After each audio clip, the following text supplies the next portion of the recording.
Welcome to English Study Point. Welcome to English study point.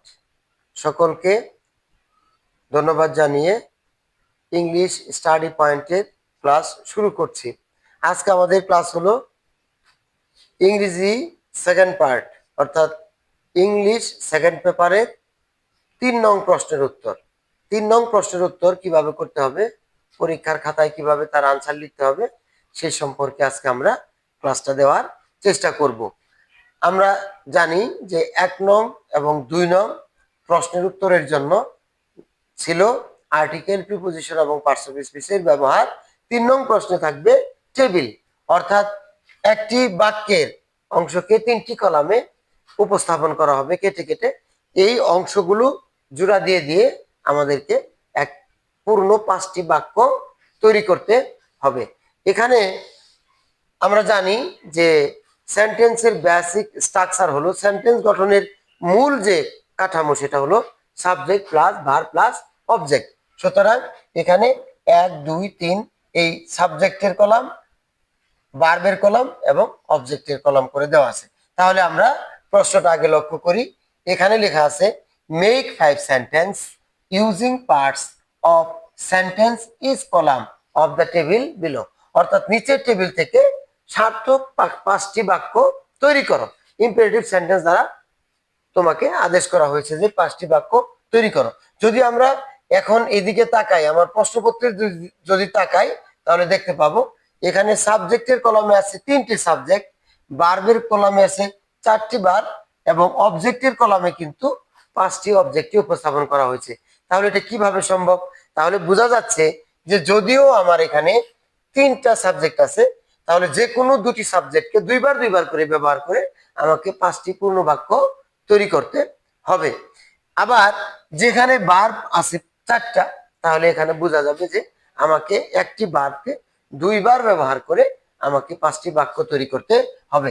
অনুরূপভাবে তোমাদেরকে আমি একটা তথ্য দিয়ে রাখি যে যে কোনো তোমার প্রশ্নের মধ্যে টেবিলটা যখন আসবে তখন দেখা যাবে সেখানে একটা সাবজেক্টও থাকতে পারে, 2টা সাবজেক্টও থাকতে পারে এবং 5টা সাবজেক্টও থাকতে পারে।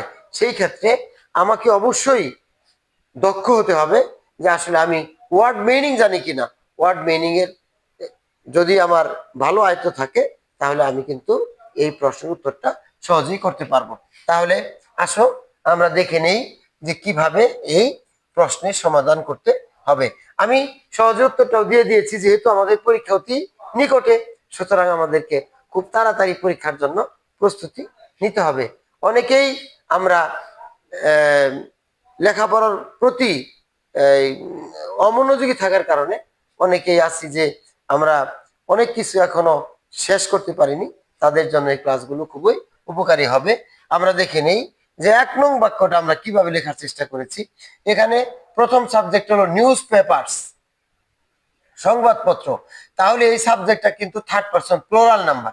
তাহলে এর সাথে কোন সাবজেক্টটা যায়, কোন ভার্বটা যায়, এই সাবজেক্টটার সাথে কোন ভার্বটা যায়, তাহলে এটা কিন্তু থার্ড পারসন সিঙ্গুলারের জন্য, এটাও থার্ড পারসন সিঙ্গুলারের জন্য। তাহলে বুঝা যায় যে ফার্স্ট পারসন প্লুরালের জন্য আর আছে। তাহলে সহজেই আমরা এখান থেকে নিউজ পেপারস আর newspapers are really a part and parcel of our life. তাহলে আমরা এখান থেকে নিলাম প্রথমে নিউজ পেপারস, এখান থেকে নিলাম আর, এখান থেকে নিলাম really a part and parcel of our life. একটি সার্থক বাক্য তৈরি হলো। তারপরে 2 নাম্বার ইট, তাহলে কি ইট, এখানে gives, it gives us, it gives us, it gives us news of home and abroad. এটা আমাদের দেশের এবং দেশের বাইরে খবর প্রদান করে। অর্থ এসে গেল। তারপরে দে, তাহলে দে কি হলো? দে হলো থার্ড পারসন প্লুরাল নাম্বার। তাহলে আমরা বলবো দে আর, আবার আর এর সাথে মিলে they are, they are useful to all section of people, they are useful to all section of people. অর্থাৎ এখান থেকে দে, এখান থেকে আর, এখান থেকে useful to all section of people. এই খবরগুলো তারা হয় কি সকল ধরনের, সকল প্রকারের মানুষের জন্য খুবই উপকারী। আচ্ছা, এবার আসলো 4 নং বাক্য। তো 4 নং বাক্যে যখন আমি ঢুকলাম তখন আমার কিন্তু সাবজেক্ট এখানে শেষ। তাহলে আমার কি করতে হবে? তাহলে এগুলোর মধ্যে থেকেই আমাকে আরেকটা সাবজেক্ট নিতে হবে।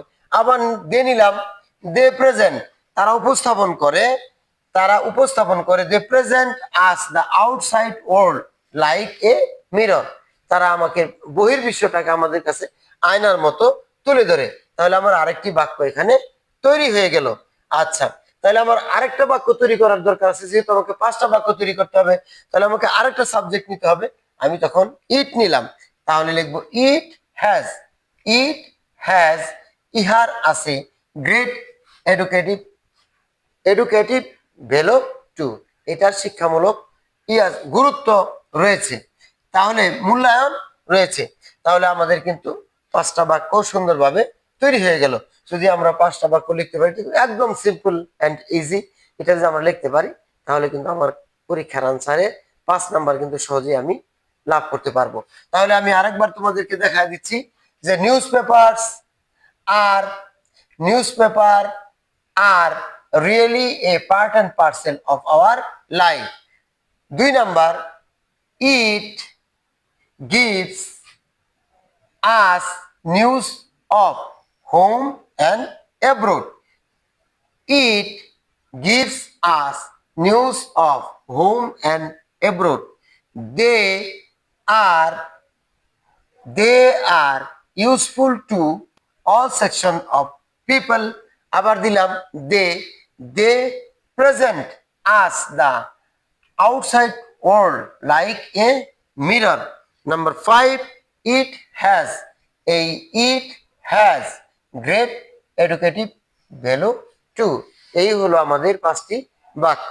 তাহলে আমরা যে একটা টেবিল তোমাদেরকে দেখাবার চেষ্টা করলাম, এটা আসলে এইটা তোমার প্রশ্নপত্রের ভিতরে তুমি লক্ষ্য করলে দেখবে যে তোমার যে গ্রামারটা আছে, তোমার যে পাঠ্য বইটা আছে, ওই গ্রামারের মধ্যে অবশ্যই অনেকগুলো 1 2 3 সিরিয়াল করে এরকম অনেক টেবিলগুলো দেওয়া আছে। তোমরা গুরুত্বপূর্ণ যে বিষয়গুলো তোমাদের কাছে খুবই গুরুত্বপূর্ণ মনে হয় এবং পরীক্ষায় আসার মতো মনে হয়, এগুলো তোমাকে কি করতে হবে? বেশি বেশি করে স্টাডি করতে হবে, যেন তুমি পরীক্ষায় সহজেই আনসারটা করতে পারো। তাহলে এটা কিন্তু অনেক সহজ একটা আনসার, যা সহজেই করা যায়। এখন আমরা যদি 1 শেষ করলাম, 2 শেষ করলাম, 3ও পরীক্ষা যদি দিয়ে দিলাম, তখন কিন্তু আমাদেরকে নেক্সট প্রশ্ন অর্থাৎ 4 নং প্রশ্নে আমাদেরকে আগাইতে হবে। সেই 4 নং প্রশ্নের জন্য কি লাগবে তার একটা আগাম বার্তা আমি তোমাদেরকে দিয়ে রাখছি। 4 নং প্রশ্নের উত্তর করতে হলে সেখানে হবে রাইট ফর্মস অফ ভার্ব, অর্থাৎ ভার্বের সঠিক রূপের ব্যবহার। তো ভার্বের সঠিক রূপের ব্যবহার, এটা যদি আমরা আনসার করতে যাই, সেই ক্ষেত্রে আমাদেরকে 100% টেন্সের উপরে আমাদেরকে অভিজ্ঞ হতে হবে। আসলে টেন্সের কারণেই কিন্তু ভার্ব তার রূপগুলো বদলায়। সুতরাং অবশ্যই আমাদেরকে টেন্স সম্পর্কে জানতে হবে। আর টেন্স করতে গেলেই কিন্তু আমাদেরকে ভার্বের ফর্মগুলো জানতে হবে। ভার্বের যে 3টা ফর্ম আছে, প্রেজেন্ট ফর্ম, পাস্ট ফর্ম এবং পাস্ট পার্টিসিপল ফর্ম, এটি কিন্তু তোমাদেরকে অবশ্যই জানতে হবে। এখনই বই খুলে তুমি একটু চর্চা করো না। Do, did, done, eat, ate, eaten, write, wrote, written, go, point, gone, come, came, come, see, saw, seen, এগুলো তোমাকে করতে হবে। এবং ভার্বের কিন্তু ব্যবহারটা আমরা আগামী ক্লাসে তোমাদেরকে দেওয়ার চেষ্টা করব। তোমরা অবশ্যই এগুলো চেষ্টা করো। 1 নং, 2 নং, 3 নং প্রশ্নের উত্তরগুলো করার চেষ্টা করো। এরপরেও আরো যে সমস্ত প্রশ্নগুলো আমাদের সামনে আসতেছে, ন্যারেশন আসতেছে, চেঞ্জিং সেন্টেন্স আসতেছে, সেন্টেন্স কানেক্টর আছে, তারপরে আছে যে আমি একটা যে বর্ণনামূলক ক্লাসে আমি 11টা প্রশ্ন তোমাদেরকে বুঝাই দিয়েছিলাম, ওই ক্লাসটাও তোমরা আরো খেয়াল করো। তাহলে অতি সহজে যেভাবে পরীক্ষা দেওয়া যায়, আমি তোমাদের সামনে সেই প্রশ্নগুলোই তুলে ধরবার চেষ্টা করব। সবাই যেন পরীক্ষায় ভালো মতো অংশগ্রহণ করে ভালো মতো পাস করতে পারে এবং তোমাদের ভবিষ্যৎ যেন উজ্জ্বল হয়, সেই আশাবাদ ব্যক্ত করে শেষ করছি। Thank you so much.